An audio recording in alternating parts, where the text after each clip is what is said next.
Okay, so welcome back to my channel. Okay, this is going to be a recap of A Haunting of Hill House, Season 1, Episode 2, Open Casket.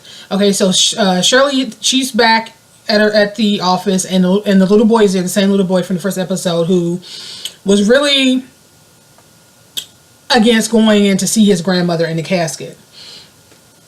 And so now she's sitting down and she's talking to him about it. And he's basically said, I don't really need to, because I see her every night. Like she came to me last night and she sits on the bed and she talks to me. And so as far as he's concerned, she's not really gone. And he really has this thing about how she's going to look in the casket. And so Shirley was explaining to him basically her job as best she could. She didn't go into like the embalming and the whole thing. She basically told him that my job is to make her look as good as possible, so that when you do go in to view her, she looks the way you remember her. And so Shirley has a flashback of her mom. They were at the house and she was sitting down doing I don't know if her mother was an architect, but she was sitting down drawing a schematic, I guess, of what she considered what would be their dream house. And so Shirley walks up and she was kind of asking her what she was doing, and she was basically telling her how when she sits down to draw, she can see all the possibilities of where things should go. And she just basically explained to her the heart of the house as far as the dining room, because that's where we spend the most of our time anyway as a family, and the whole thing. And she was explaining to Shirley, like, when you're a child you see things that are not there, but when you become an adult you can make them real. And that's when Nellie walks in and she wants to go out and have a little tea party with Shirley. And so they go out, and Shirley had a Polaroid camera. Oh my goodness, it's been so long since I've seen one of those. So she's just flash taking little photographs of just little things, and Nellie's talking to her, and then Nellie sees Theo. She's sitting on the wall by herself reading a little book, and I guess Nellie went over there to ask her if she wanted to do the tea party. I think Theo said no, because she was like, well, why not? And so Shirley, she's just walking around, and she see Luke off to himself, and she was checked on him, and she asked if he was okay. He was all good, and she walked off, and then you see Luke looks up, and then you see that little girl that he keeps seeing, but she was way off in the distance, and he saw her. And he saw the little girl, just waved, and like it was like, okay, I see her often. And so she kept on going, and she saw her father, and actually it was Mr. Dudley. That's the guy who was helping him do work on the house. And so Mr. Dudley and the dad, they're sending out, I guess, talking about what they're going to do next. And then he asked him about the key and said, the key that you gave us didn't work for the red room. Are you familiar with this room? Do you know if there are any other keys? And Mr. Dudley was like, no, I don't know. That's the only, that I'm not familiar with that room. I don't have any, any keys to any rooms in the house. And so she kept on going. She's over now, finds this old cemetery. Okay, so she's taking pictures of the old the headstones, and she hears some squealing. And of course, she has to go and investigate. She looks over, and it's like this old shit that's on the property. And so she goes in, and I'm thinking, oh Lord, somebody about to snatch her ass up. And so she sees some kittens, newborn kittens that have been left alone. The mother's nowhere to be found. And so she kneels down to take a photo of it. And when she did, the flash, it looked like a face or something was behind the kittens, like in the wall. So of course, she screamed her ass off. And Mr. Dudley and her dad came in. It was like, oh, it looks like an old wasp nest, and he reaching to see if there were any wasps left, I guess. And then he's found this old mask. It was just like a plain I guess Halloween mask, but it was just all white. And so that was what was given that looked like a face behind the wall.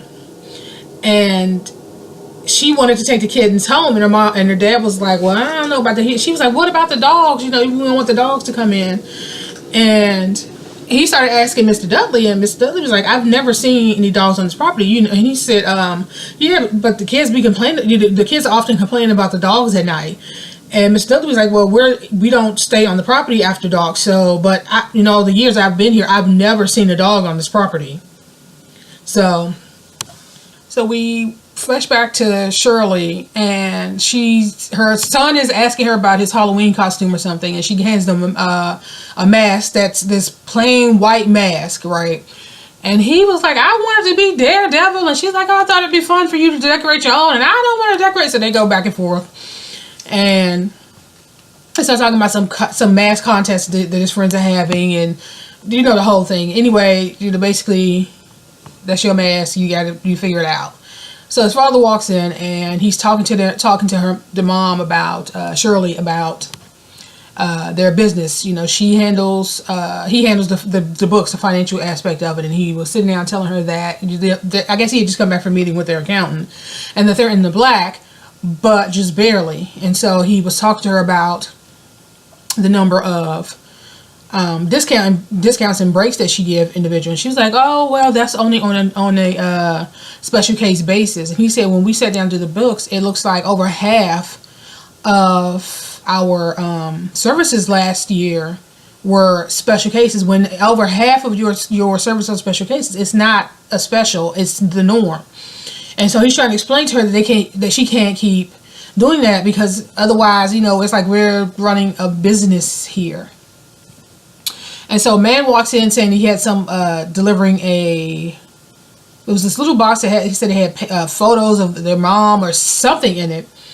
And so she kind of just stood there frozen, and the husband got the box and escorted the guy out.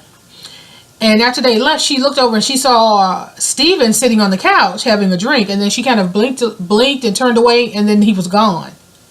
So I'm like, oh shit, what does that mean? I hope Steven's not gonna be the next to go. But before the husband walked off, he asked about Luke, and she said, well, he's back in rehab and he's doing fine. And she was like, well, how many is that? He had too many to count. And then she had a flashback of when her and Steven first checked Luke into rehab. And they were sitting down talking to the lady at the place, and I don't know what the hell kind of place they were checking him into, but the lady was saying his insurance lapsed and that it's going to be $6,000 a month. So, And so, Steven is a struggling writer, so you ain't no damn $6,000. And so, of course, the bulk of it fell on Shirley. And Shirley was like, okay, well, pay for the first month, and then I'll come back in 2 weeks with some more cash or whatever to try to figure it out. And so they walk out into you take care of the paperwork and walk out, and they have the rest of the family there, and just to show some moral support. And as they're walking out, he apologized. She was like, well, I understand you're a writer, and I know you'll pay me back when you can, da da da da.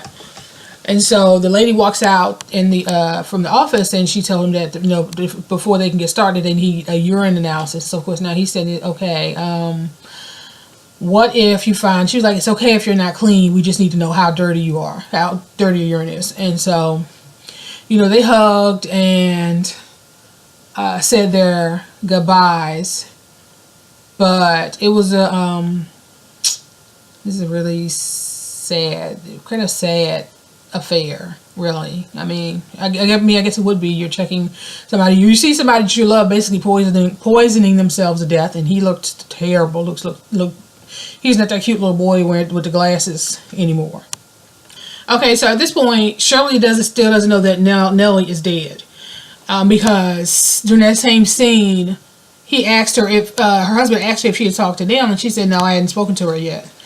And so a little bit later, they sit down for so she was about to go into his briefcase because he was about to show her the reports that he got from the accountant that showed that she was basically giving away too much or giving too many discounts last year. And so she was going to she went into his briefcase to get those, and then she found a checkbook to an account that she's unfamiliar with. So now she's kind of like, what's this about?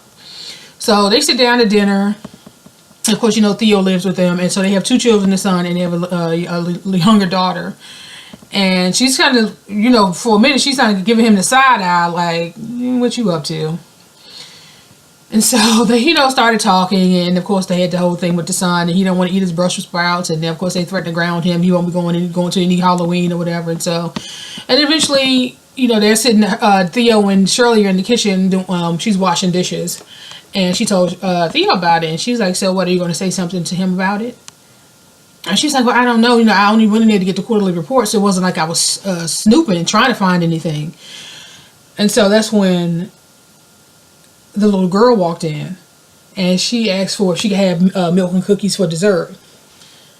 And so she was like, did you eat all your vegetables? So the whole time she was at the table, she was sitting next to Theo. Theo's a bad influence. So Theo was basically taking her Brussels sprouts and flinging them across the, they weren't paying attention. And so that's what the little girl was doing too. So they can probably find Brussels sprouts all up on the armoire, all up under the table. It's going to be Brussels sprouts all over the place. But so she asked, did you finish your vegetables? She was like, yes. And so she, went into the refrigerator to get the milk, and then she had a flashback. So she's back, they're back at the house as children, and she had the kittens in a box, and she was feeding them milk. And she was like, look, it's 5 kittens for each one of us. And so later that night, everybody's fast asleep, and Theo barges in her room, and I'm like, what? What do you want? So of course Shirley jumps up like, what are you talking about? She was clearly asleep. You're banging on the wall. What do you want? You keep banging on on the wall. What do you want? And then Shirley was like, that's not me. I just, well, and then they start hearing the dog. She was like, they're the dogs again. The dog started barking. And Theo was like, you banged on the wall so you could tell me about the dogs? And Shirley's like, I don't even know what you're talking about. Next you started hearing banging on the wall. And so they jumped. And so now they're like, what was that? And then they hear more banging. And it gets louder and louder and becomes more violent. They can see the walls shaking. The lamp is shaking. And so at this point, Theo done jumped in bed with Shirley. And they're just, it was a whole situation, right? Like it was just going around the room in the walls. Just banging, banging, banging. And then they started screaming, and eventually it stops, and their father walks in, and he's like, what is going on? And Shirley was like, you didn't hear that? He was like, no, I didn't hear that. You didn't hear the banging on the walls? It was so loud. And they are sitting there terrified. And so now he's sitting there trying to explain to them that, it's the old pipes, and sometimes they make noise. And they're sitting here like, I don't believe shit you saying. I know what the hell we just saw and heard. You full of shit. But, they didn't say that. They was like, oh, okay. And so as he was talking, his face started to distort, like it became elongated, and then that's when Shirley jumps up out of her sleep, and then she looks over and her phone's ringing. So okay, so the phone call was Stephen letting her know that Nell had died, and of course she was in disbelief, and she was like, well, how do you know? And he was like, well, Dad told me. And she was like, no, he can't do this to us again. Something can't just happen and he not explain to us what's going on. And of course, Stephen is still shaking because of his encounter. And he's actually still on the floor in his apartment. So they went back and forth, and then she blamed him. She was like, I told you to call her. I told you to, to help her. I told you, and she, blamed him. Basically just started blaming him. And that's when she hung up. And she had a flashback of the morning after. I guess it was the morning after the incident. She went to check on the kittens, and one of the kittens had died. And so she had a funeral for the kitten, and something creepy happened. Like I guess she thought the kitten was making some kind of noise or something. And she picked the kitten up, thinking that the kitten wasn't really dead, and a mouth opened, and this huge bug I had never seen before came out and crawled on her arm, and she just started screaming. And so now she's back in the office, and she wants to have the service at their funeral home, and she wants to do the work. So of course her husband and Theo are basically trying to tell her, no, this is it. You should let somebody else do it. Basically, you need the time to grieve. And then she wants to go ahead with the service. And Theo was like, what about Luke? And what about Dad? And, Luke missed her wedding, I guess, because he was in rehab. And he shouldn't miss her funeral. And she was basically like, Luke. if we waited for Luke to get his shit together, we'd be waiting forever. And so she's basically like, no, we're not waiting for him. And so she was like, okay, I have a lot of work to do. And so this was actually the morning of the funeral for the grandmother of the little boy. And so she's there standing, and the parents and the little boy walk in, and he gets, stops at the entrance, and he was like, I can't do it. And so they're, still trying to talk to him about going down the aisle, and he was like, I can't do it. And so Shirley's she was over to talk to him, and she's basically trying to reassure him that everything is going to be okay, and that, if you don't do it, you're going to be angry later, and he basically she agreed to walk down with him. But he eventually did walk down with his family. And so she had a flashback of when she was that kid, and it was her mother's funeral, and her father was standing there trying to convince her to go down, and she just couldn't bring herself to walk down. And he was, trying to reassure her and, put her at ease, and she just was not going to do that. And then at that time, that particular funeral home, the director actually came over, and he ended up walking her down so that she can go and say her goodbyes to her mother. And so after the service, they I guess they were trying to decide, they really wanted somebody else to do the work as far as the makeup and the cosmetics of everything. And she was adamant that she wanted to do it. It was her sister, she owed it to her, the whole thing. And so they go outside, and the body, had the body transported to them. And so take the body inside, and she's on the phone with Steven. And Steven is like, Luke has flown the coop. They don't know where he is. And I guess he hasn't talked to Dad. And so she's basically like, you know what? Right now, I am working on our sister. I am elbow deep in her chest cavity, pulling out her intestines, and all you need to do is get 2 grown men to the airport, figure the shit out. Like, and you could tell the frustration, because it seems like she said, he's the oldest, but she's always been, I guess, the more responsible, stable one. And so people, they all tend to lean on her, and she probably really doesn't feel like she has anyone that she can never lean on them, because they were always the ones in need. And so she basically hangs up on his ass. Like, I just figure it out. Figure it out. So Shirley is still, she's gone through the embalming process, and she's doing the makeup, and you get the feeling that any minute now she's going to break, right? And so she has another flashback of these kittens. She wakes up, and she went to get milk to feed the kittens, and she realized that all of the kittens were dead. And the one, well, 3 more of the kittens died, and the one that didn't, when she picked it up, it opened its eyes, and it was completely white, like I don't know, it was possessed or something. And so they ended up having to take the kittens away, her parents, and they took the kitten out into the woods and killed it and buried it. But they told her they gave it away because they felt the cat was really sick. Of course, she wasn't buying it. And her mom was trying to explain to her, was doing the best, because she, I don't know, she just didn't want her to have this, I know this just messed up fear of death, or this idea of death. And so, Shirley, she's a kid, so she kept asking questions, kept asking. And then eventually her mother, she starts having some type of migraine or something. And she just was like, stop it. And she Shirley kind of looked at her like, are you okay? And the next she's in the room. It's bedtime, and she's talking to her husband, and she starts blaming him, because she's like, if you had never let her bring those kittens in here, then we wouldn't even have to deal with this. And it was just a whole situation.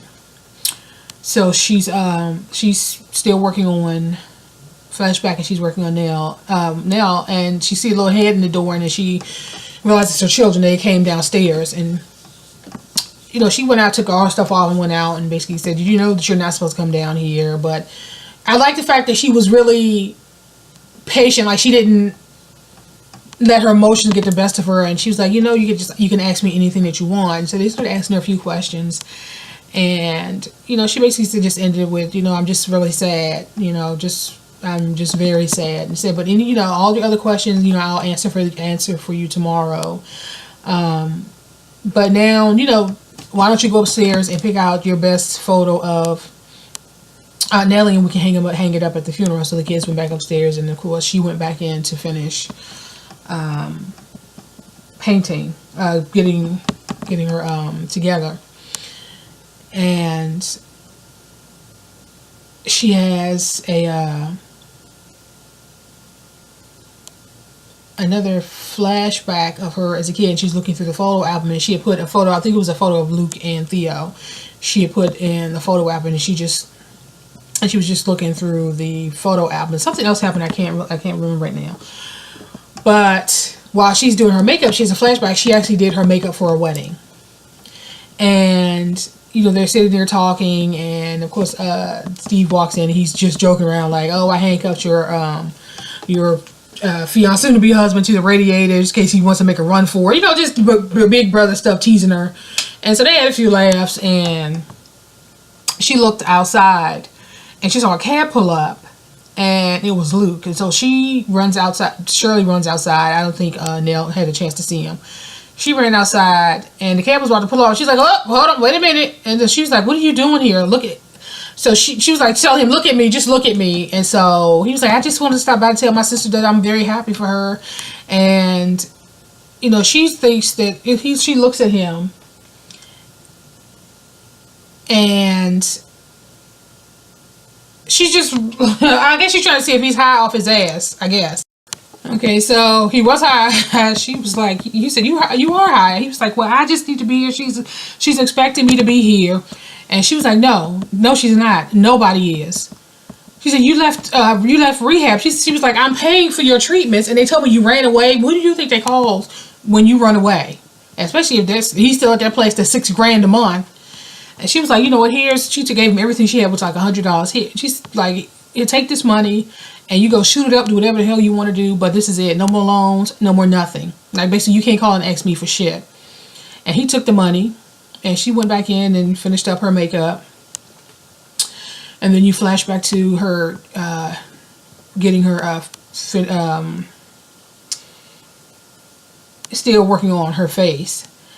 And she flashed back to when she was a kid, and the guy at the funeral home when her mom passed walked her up to the front. And when she got up there, you see her whole facial expression changed, and then you flash to her mom, and she looked beautiful. She looked as she did when she was alive, and she was like, "You fixed her." And she looked at the man, and he was like, "You fixed her." Like she became. You could see that's when she just basically decided what she was going to do with the rest of her life, and he was like, "Well, yeah, that's what I do." And so she just looked. She was just there standing in amazement. So we still don't know how the mom committed suicide, but if she's like, "You fixed her," I don't know if she shot herself. There must have been a lot of damage, which is why she was so afraid to go up there. We don't know yet.